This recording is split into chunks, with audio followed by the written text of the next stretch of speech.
de ser expositora para diversos eventos Green Build a nivel global y hoy forma parte del Comité Consultivo del Instituto Toulouse-Lautrec. Bienvenida.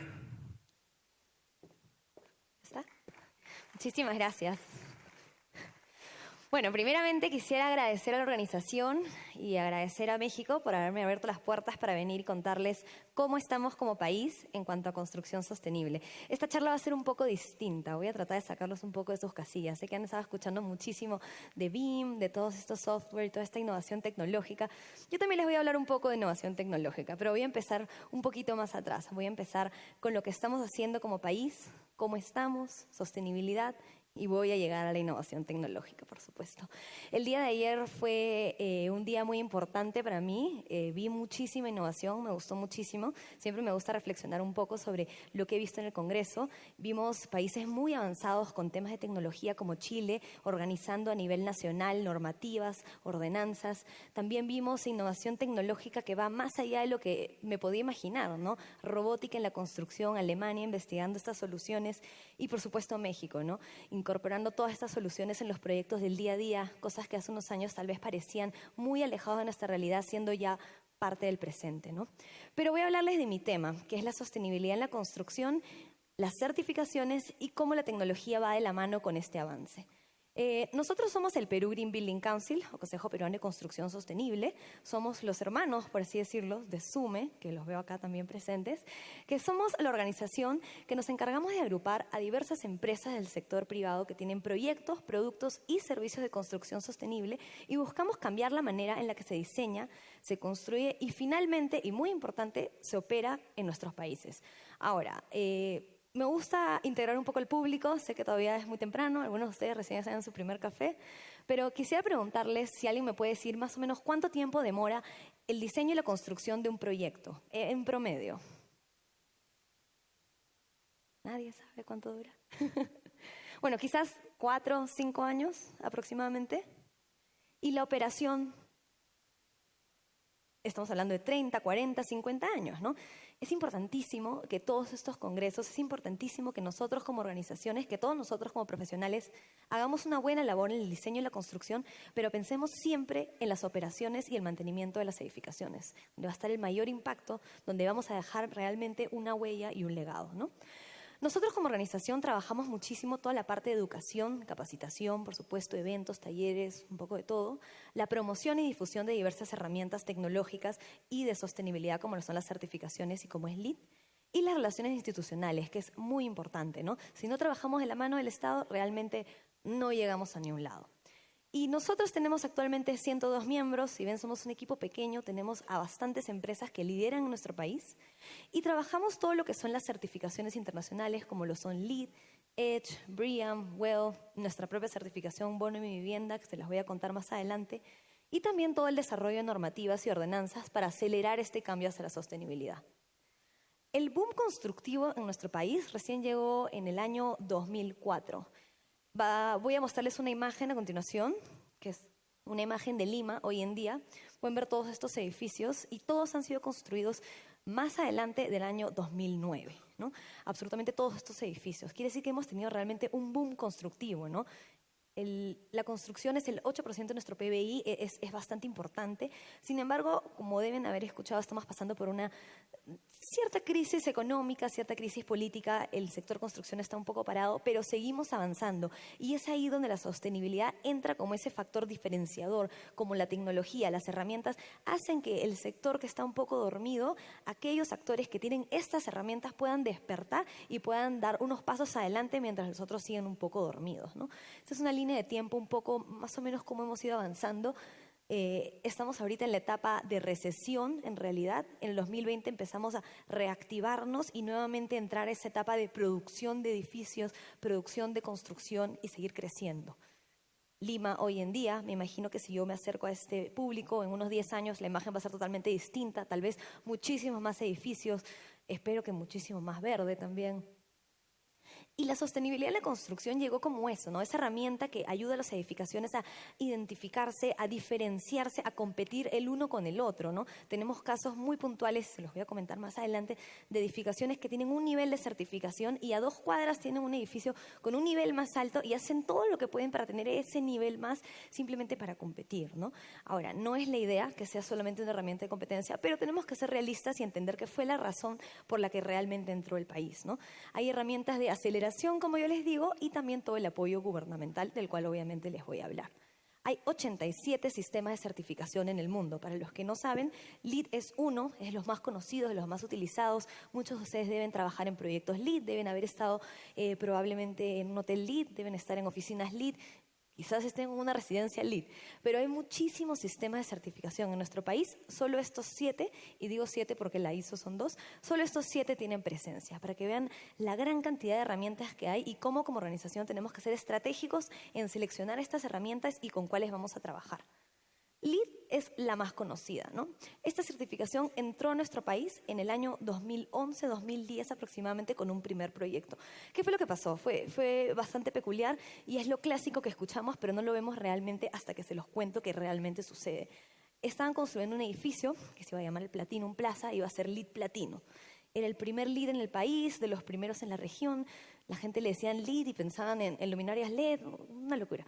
El mismo ministerio decía, qué bien, van a poner luminarias LED en todo el edificio, qué éxito. No, era algo distinto, ¿no? Fue un trabajo bastante complejo, la verdad que el edificio salió muy bien, no llegó a platino, se quedó en oro, pero lo que sucedió es que 3 compañías muy grandes, las que pueden ver acá, entraron al país con sus oficinas corporativas y pidieron estar en un edificio que tuviera un certificado de sostenibilidad reconocido internacionalmente. No nos dijeron LEED, pero básicamente nos dijeron LEED. Entonces, ¿qué hicieron? Las 3 empresas se fueron a este edificio. Y esa ha sido una herramienta muy importante para muchas empresas, muchos desarrolladores, para conseguir estos clientes grandes, estos clientes importantes y para acelerar el cambio hacia la sostenibilidad. Hoy en día es el estándar. Hoy en día tenemos 88, de hecho ayer me avisaron, 88 proyectos certificados y la mayoría de los proyectos están en el nivel oro y plata. Quiere decir que el LEED no es sumamente caro, no es sumamente difícil, no es sumamente complicado, ¿no? Me imagino que tal vez las cifras por acá en México, definitivamente en cantidad de proyectos, están mucho más, creo que tienen casi 400, pero en los porcentajes de niveles me imagino que deben estar similares, ¿no? Ahora con la versión 4 es un poco más complejo, pero más o menos es así como nos manejamos, ¿no? No es sumamente difícil, ha sido una buena adaptación, la gente le gusta, la gente ya entiende, los profesionales ya no piensan en luminarias LED, ya saben que es algo mucho más que simplemente iluminación. Estas son algunas imágenes que quería mostrarles de algunos proyectos que están certificados en nuestro país. Este fue el segundo, de hecho, es un hotel afuera de la capital, en la ciudad de Cusco. Esta es una universidad. Las universidades son de las instituciones que más han adoptado la posición de ser sostenibles y enseñar con el ejemplo. Esta universidad tiene actualmente 5 edificios con certificación LEED. Este es un aulario, tiene LEED Oro. Y este es un edificio que tiene certificación LEED Platino, fue el primero en el país. Y es el edificio que les contaba que salió con LEED Platino y a 2 cuadras, un edificio que estaba con LEED Oro, tuvo que replantear todo el proyecto para poder buscar Platino, para poder competir con él. Porque claro, iban a venir las desarrolladoras, iban a venir las empresas, iban a buscar dónde estar y tenían 2 edificios muy similares a 1 cuadra de distancia y uno era LEED Platino y el otro era LEED Oro, ¿no? Entonces ahora el otro edificio también se está certificando Platino. Un edificio diseñado por un arquitecto muy famoso. Este edificio es bastante nuevo. Las oficinas de WeWork han tomado todo el edificio. El coworking es una locura hoy en día en Perú. También tienen certificación LEED Oro. Clínicas con certificación. Plantas industriales con certificación. Esta planta, de hecho, tiene varios edificios. Uno de ellos es platino. Está llena de paneles solares en el techo. Es genial. Si alguno de ustedes alguna vez va a Perú, por favor avíseme y les gestionamos una visita porque es espectacular. Pero más que LEED, hay otros sistemas que también buscamos promover. Y lo que hacemos es que hemos identificado que hay mercado realmente para todos, ¿no? Si bien LEED es el estándar internacional, me parece que más usado, ¿no? BREEAM también está por ahí, pero en nuestro mercado LEED es lo que más se usa y funciona muy bien. Sin embargo, LEED puede implicar ciertos costos y ciertos requerimientos y consideraciones en algunos rubros, en algunas tipologías de construcción que tal vez hagan que el valor de la obra se incremente muchísimo, ¿no? Por eso que herramientas como Edge, por ejemplo, están pegando bastante bien en el mercado peruano. Edge ha funcionado muy bien, entró al mercado recién en el 2016, que hicimos un primer taller, capacitamos aproximadamente a 5 o 6 expertos Edge, y al día de hoy tenemos, 5 proyectos certificados y 18 en proceso. Casi todos están en una misma zona, un poco más adelante van a entender el porqué, pero creemos que es muy importante, ¿no? Ver todas las herramientas e identificar que hay herramientas específicas para todos los mercados, ¿no? LEED funciona muy bien para un edificio de 30 pisos corporativo de oficinas Prime, pero quizás un edificio más pequeño de 3, 4 pisos en un distrito que no es el distrito corporativo y que va a tener clientes grandes, pero no las corporaciones internacionales que demandan un LEED, puede también optar por un Edge, ¿no? Y puede tener los beneficios y obtener el reconocimiento internacional. Para los que no saben, la misma entidad revisa Edge y LEED, entonces tampoco es que compiten mucho. Sites es otro sistema de certificación. Acá ya los saco de sus casillas. En este congreso hemos visto puro modelado y puras cosas, y acá yo les vengo a hablar de una certificación de paisajismo. Pero LEED tiene algunas dificultades, ¿no? Por ejemplo, LEED no aplica para condominios cerrados. En nuestras culturas latinoamericanas es difícil que un desarrollador se mande a hacer un desarrollo urbano y lo haga abierto, ¿no? Y lo haga sin ningún tipo de seguridad. Es por eso que herramientas como Sites llegan al mercado, funcionan perfecto para desarrollo urbano y paisajismo, y tenemos el primer proyecto en Perú en proceso y uno de los primeros en la región. Es sumamente lindo, como pueden ver en la imagen. Todo era un cerro, totalmente no había nada, y hoy en día han logrado recrear un ecosistema y están buscando la certificación, esperemos la logren en los próximos meses. Y esta es una certificación que para mí es muy importante y es muy especial y va más allá de simplemente ser una certificación. Recuerdan que al principio les comentaba cómo es importantísimo tener el apoyo del sector público, del gobierno. Bueno, esto es lo que ha pasado en nuestro país. Hay una demanda de 80.000 viviendas al año, sin embargo se generan solo 40.000. Quiere decir que tenemos 40.000 familias, 40.000 personas que no van a tener dónde vivir a fin de año. Ayer se ha hablado muchísimo de la mudanza de todas las personas de zonas urbanas a zonas, de zonas rurales a zonas urbanas. Entonces, es acá donde tenemos que trabajar. Tenemos que trabajar en mejorar estos números y en generar soluciones viables, ¿no? Antes el Estado peruano construía, hacía toda la gestión y ellos mismos vendían estas edificaciones. Hoy en día la figura ha cambiado. Se creó lo que llaman el Fondo Mi Vivienda, y el Fondo Mi Vivienda a partir del 2016, pero realmente se adaptó 2017 y este año, se alió con la Agencia Francesa para el Desarrollo para obtener un gran financiamiento y tener este proyecto que se llama el Bono Mi Vivienda Sostenible. ¿Y en qué consiste? Básicamente lo que ellos quieren es, sí, queremos sostenibilidad, definitivamente, pero queremos que la sostenibilidad le llegue a todos, no solo al edificio Prime de 31 pisos donde está Google, Starbucks y Disney Company, pero queremos que todos puedan gozar de un espacio sostenible, ya sea en su vivienda, ya sea en su oficina, ya sea en un centro comercial, en donde sea. Entonces, ¿qué les piden a los desarrolladores? Que tengan ciertas consideraciones de agua, de energía, y que capaciten a la gente, porque recuerden que les dije, la parte de operaciones y de mantenimiento, la sostenibilidad de la sostenibilidad es lo más importante. Entonces les piden eso, capacitación, consideraciones de agua, energía. Y a cambio, y esto es lo parece genial y revolucionario y orgullosísima que nuestro país lo esté haciendo, el Fondo Mi Vivienda le da un subsidio, le regala 3 o 4% del monto total de la vivienda al usuario final, y adicionalmente les da una tasa preferencial del 5%. Si nos ponemos a pensar, las tasas generalmente van de 7 a 9, 11, en Perú pueden llegar hasta 18, dependiendo del banco, dependiendo de la persona, pero que te den una tasa del 5% y que aparte te regalen el 3, 4% del monto de tu vivienda y te den una vivienda sostenible, que ahorras agua, energía y te dan capacitación para ser más sostenible, tiene todo el sentido del mundo, ¿no? Y acá pueden ver cómo este proyecto se ha adaptado y cómo ha funcionado perfecto. Para finales de año se espera que haya un desembolso total de 30 millones de euros. El próximo año se está renovando el contrato y se va a volver a obtener los fondos para el proyecto.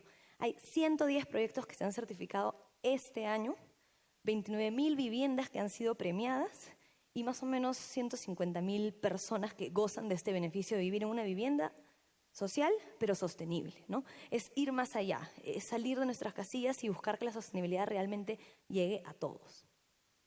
Pero nuevamente, ¿no? Siguiendo en línea de lo que estamos haciendo con el gobierno, por qué es tan importante este apoyo, estas son algunas de las cosas que nosotros como organización, algunas las lideramos y otras los involucramos muy activamente, ¿no?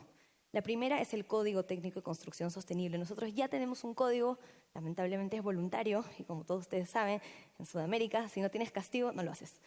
Estamos trabajando en la versión 2 del código, esperamos que salga a la luz el próximo año, nos la tiene que aprobar el gobierno, un poco turbulento toda la situación, pero tenemos fe de que funcione. Y la idea es que esta versión 2 sea obligatoria para el sector público.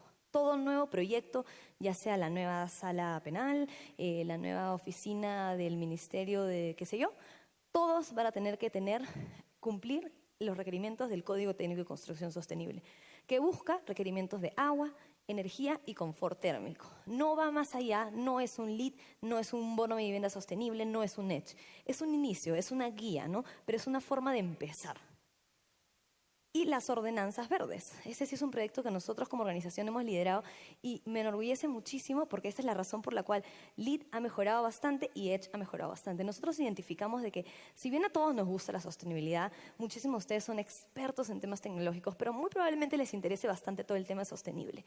Pero si la sostenibilidad no es rentable, entonces es un poco difícil de comprar la idea, ¿no? A menos que seamos millonarios y que realmente lo podamos hacer, ¿no? Pero seamos realistas, necesitamos algún tipo de incentivo, algún tipo de bonificación, algo que nos haga querer dar ese primer paso.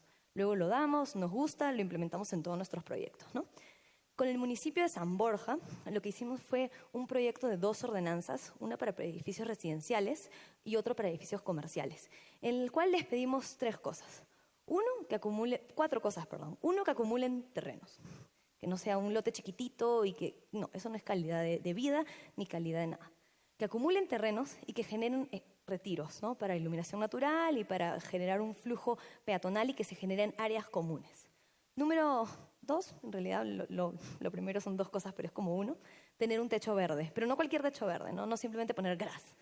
Si pueden ver en estas imágenes que son reales, no es Photoshop, les prometo, sí, hay bastante gras, pero son plantas nativas también, ¿no? Plantas que no necesitan más que nuestro clima limeño, en este caso, para poder subsistir.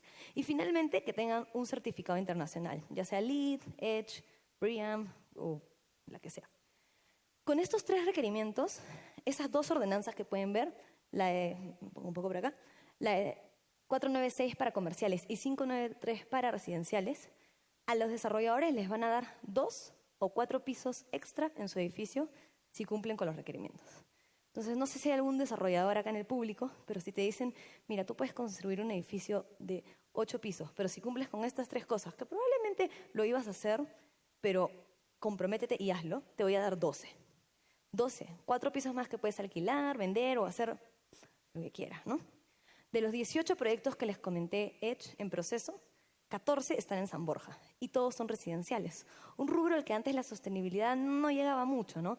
Hoy en día, gracias a esta ordenanza, ya vemos que hay una movilización en lo que es el desarrollo de proyectos sostenibles en San Borja. Estamos replicando la ordenanza en 2 distritos más, esperamos que una salga para fin de año y otras tal vez se demoren un poquito más, pero ahí vamos, ¿no?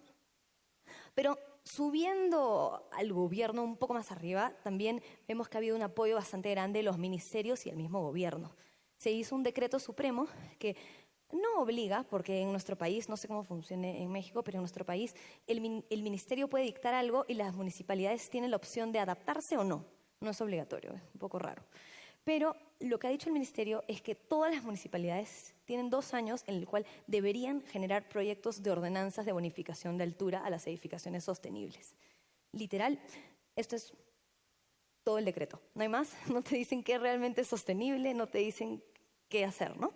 Deja bastante a la interpretación, pero es un inicio, es un avance y es un sustento para que las municipalidades puedan cambiar sus ordenanzas, puedan cambiar sus zonificaciones y generar este tipo de incentivos para la sostenibilidad.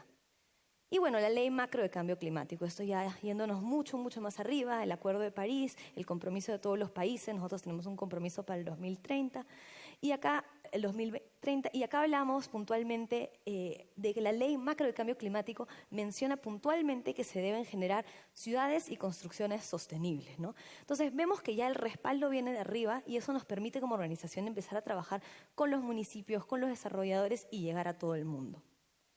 Ahora, la tecnología, porque no puedo dejar de hablar de tecnología en este congreso, la tecnología ha venido de la mano de la sostenibilidad. LEED trajo consigo el uso de los modelamientos energéticos, el uso de BIM también, y el uso también de innovación, como son los paneles solares, los equipos de aire acondicionado súper eficientes y todo este tipo de elementos tecnológicos en las edificaciones. Voy a retroceder un poco Este edificio que ven acá, que está certificado LEED Platino, en Perú es muy común tener muchísimos sótanos, ¿no? Acá creo que acá también. Este edificio tiene 10 sótanos y en el sótano 8 podemos encontrar una planta de tratamiento de aguas residuales.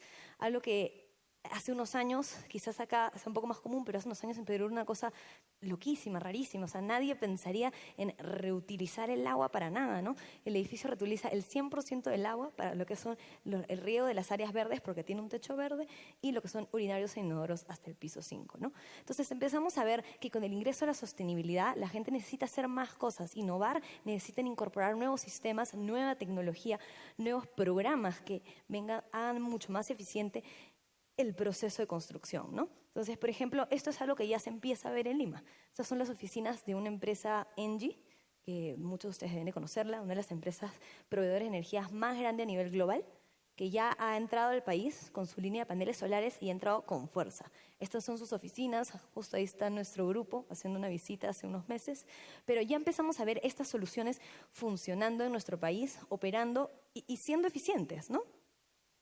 O esto es en el parque eólico de Huayra, en la ciudad de Ica.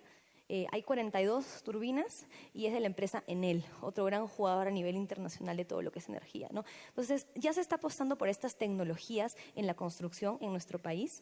Ya empezamos a verlos, ya es algo más común, ya no es algo rarísimo, ya lo vemos, ¿no? Y las herramientas puntuales, ¿no? Como son los modelados energéticos y BIM. Modelamiento energético definitivamente ingresó al país con la certificación LEED. Antes nadie hacía modelado, realmente no era necesario, los profesionales no lo pedían, los desarrolladores tampoco, quizás el costo de aprender, de buscarlo, no lo ameritaba, pero hoy en día el 90% de los proyectos LEED usa modelados energéticos. Y lo que hemos visto, y por supuesto que antes de venir a este congreso estuve conversando con varios consultores y varios modeladores, y es que se prevé que se empiece a utilizar modelados energéticos para proyectos que ni siquiera sean LEED. Han visto que realmente para todo el tema de definición de equipos de aire acondicionado es tan bueno, es tan eficiente y te puede ahorrar tanta plata hacer un buen modelado energético al comienzo, ojo, que lo van a empezar a usar. Ahora, digo al comienzo porque una tendencia en Perú del modelado energético es que, como no mucha gente lo sabe, solo hay 6 modeladores energéticos en el país, 6. Ahora, estoy hablando solo de las empresas consultoras que tienen oficinas en Perú. Probablemente si se subcontrata una empresa mexicana, probablemente tenga un equipo de modeladores energéticos de 15 y que puedan hacer todo el proceso. Pero en el país solo hay 6 modeladores energéticos. 6 que tienen que ver 87 proyectos. Entonces, ¿qué es lo que sucede? El modelado no se usa como lo que debería. No es una herramienta para evaluar al inicio del proyecto qué tipo de sistemas pongo, qué mejoro, qué cambio, qué modifico. Se usa al final para la documentación LEED, que no debería y es lo que estamos buscando cambiar. Se usan 2 programas en Perú, que es Design Builder y Energy Plus. Sí sé que hay 2 programas que han entrado al mercado también, pero aún no con tanta fuerza, si no me equivoco, el software de Train y de Carrier. Pero lo que sucede es que hay tan pocos profesionales, las licencias tienen un costo bastante alto, la forma de capacitarse es tan compleja, como pueden ver acá. Ni una universidad te enseña modelados energéticos. Estos profesionales están tan full que no pueden darse el lujo de estar enseñándolo. Ellos me comentaban de que lo aprenden por YouTube, por programas, cuando viajan a ver proyectos en otros países, aprenden lo que puedan, que hay los gurús en los foros que les responden todas las preguntas, pero aún así le ven el futuro a esta herramienta, ¿no? Esperan que sea más allá de hacer el modelado para sustentar. Ya tienen clientes que les están pidiendo el modelado desde el día 1 porque lo valoran y porque entienden y porque el costo, ¿no? Por supuesto. Y bueno, sí, muy pocas empresas lo hacen, pero esperemos que lo sigan haciendo. BIM es otra herramienta de la cual se ha hablado muchísimo en este congreso. Yo no voy a hablar muchísimo, pero no quería mencionar cómo estamos en el país con BIM. Me quedan 5 minutos, así que voy a ir un poquito más rápido. Pero la tecnología BIM sí tiene bastantes años en el mercado peruano. Hay muchos profesionales que se han capacitado, todos fuera, y que están empezando a usar la tecnología BIM en el país, pero hay muchas cosas que no están funcionando y que están haciendo que su avance en el mercado sea muy lento. Para empezar, menos del 5% de los proyectos y proyectos grandes, proyectos emblemáticos, usan BIM. ¿Y cómo lo usan? Solamente en modo 3D, para revisar interferencias. Ayer se hablaba muchísimo de BIM 5D para ver todo el tema de los costos, 6D sostenibilidad, 7D ya es operaciones de mantenimiento, revolución.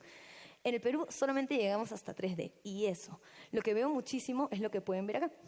Es que se modela mal, se modela rápido, contratan a consultores BIM para que hagan el modelado, para hacer la revisión de interferencias en la obra. Cada uno hace sus cosas en CAD, se la pasan a él. Hay una desconexión, ¿no? No se incorpora desde el inicio del proyecto. Ahora, 3 de cada 10 empresas con las que hemos ido conversando nos dicen que sí quieren empezar a incorporar BIM desde el día 1, ¿no? Empezar a incorporar estas herramientas y realmente sacarles el jugo. Y me refiero a empresas constructoras, gerencias de proyectos, desarrolladores, ¿no? Que son quienes deberían usar el sistema BIM. No tengo nada en contra de los consultores de BIM, pero muchas veces lo que hacen es que generan una barrera entre los especialistas que dicen, bueno, yo lo hago en CAD, de ahí se lo paso a él y él se encarga. Así es como funciona en el país, ¿no? Y bueno, otro tema es que Perú es un país muy centralizado. Absolutamente todo sucede en Lima. Si alguno de ustedes ha tenido el gusto de ir a Perú, por supuesto, se pueden dar cuenta que todo está sucediendo en Lima. Y en provincia hay un crecimiento, pero es muy lento. Entonces, todo está concentrado en Lima. Todos los proyectos que podrían usar BIM, toda la tecnología, todas las instituciones, todo, ¿no? Y finalmente, y eso es algo que me sentí súper mal cuando escuchaba ayer al expositor de Chile hablar, pero nosotros no tenemos nada de protocolos, nada de normativas, nada que regule el uso de esta herramienta en nuestro mercado, ¿no? Lo que lo hace aún más difícil que sea adoptado, ¿no? Por diversas empresas. En Chile, por ejemplo, hablan de que el Estado obliga a que todos los proyectos del Estado usen BIM. Bueno, en nuestro país les aseguro que si vamos a los ministerios tal vez ni siquiera saben qué es BIM, ¿no? Entonces hay que hacer bastante trabajo ahí. Y finalmente, esta es una imagen de un edificio, es el edificio más alto del país, tiene 31 pisos, para nosotros eso es altísimo. Este edificio tiene certificación LEED Oro, un proyecto Fast Track, se hizo para el Congreso del Banco Mundial del 2016. Tuve el honor de trabajar ahí como consultora LEED, no como representante del Green Building Council, y lo trabajamos en BIM. Mi experiencia fue bastante simpática. Nos reuníamos todos los viernes de 5 a 7 de la noche, porque en verdad era como las 10 de la noche, y revisábamos puras interferencias. Ni uno de los especialistas tenía idea de lo que estaban mirando, porque miraban el plano BIM y miraban en su computadora sus planos CAD. Entonces, fue un proyecto que le costó, que lo logró. Por supuesto que la tecnología BIM fue traída a nuestro país por grandes empresas internacionales que ya lo usan como su forma de trabajar. En este caso fue la constructora francesa Bouygues, que se alió con una empresa peruana, Cosapi. Hoy en día Cosapi ha adoptado este sistema, tiene un cuarto como la mitad de este escenario, con unas pantallas inmensas y ahora ven todos sus proyectos BIM, ¿no? Entonces fue una buena experiencia para despertar al mercado, fue una buena experiencia para asustarnos un poco todos, pero fue una experiencia un poco traumática. Pero funcionó muy bien, el edificio es lindo y tiene certificación LEED, ¿no? Pero hay 2 verdaderas barreras para la implementación de tecnologías como BIM en un mercado como el nuestro, ¿no? Y yo creo que es la informalidad y la corrupción. Perú es un país que tiene más del 70% de la construcción es informal. En el último reporte de la Cámara Peruana de la Construcción se dijo que era 73%, o sea, vamos de mal en peor. Y esto hace que hayan programas ilegales, esto hace que la gente haga las cosas a la mala, que no siga las regulaciones, las normas, que lo haga todo por debajo de la mesa, ¿no? Y por supuesto que esto va aliado a la corrupción. Sé que no tenemos que hablar de temas políticos, pero la corrupción en el país hace que sea muy común en una obra elevar los costos en cualquier momento, ¿no? Quieres trabajar con esta empresa de todas maneras, entonces, bueno, un regalito por aquí y por acá.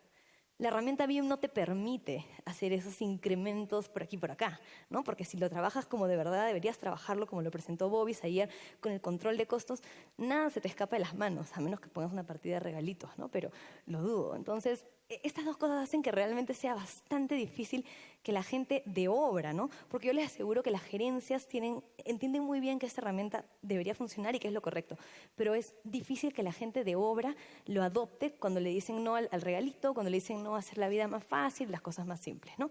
Pero para cerrar quería contarles que hay luz en el camino. Y hay el Instituto Censico, que es el Instituto de Educación para el Sector Construcción, ha anunciado que en el 2019 va a empezar a generar carreras técnicas, diplomados, cursos, talleres, etcétera, de todo, para el uso de herramientas de modelamiento energético y BIM. Y finalmente, LEED, por supuesto. Se está trabajando el primer proyecto integrado totalmente LEED con BIM. Es un proyecto en una universidad, inclusive, no la universidad que les mostré hace un rato, pero otra. Va a ser el primero en el país que realmente se trabaja correctamente con la tecnología BIM, integrando todos los plugins para LEED, y es una revolución para la consultora, ¿no?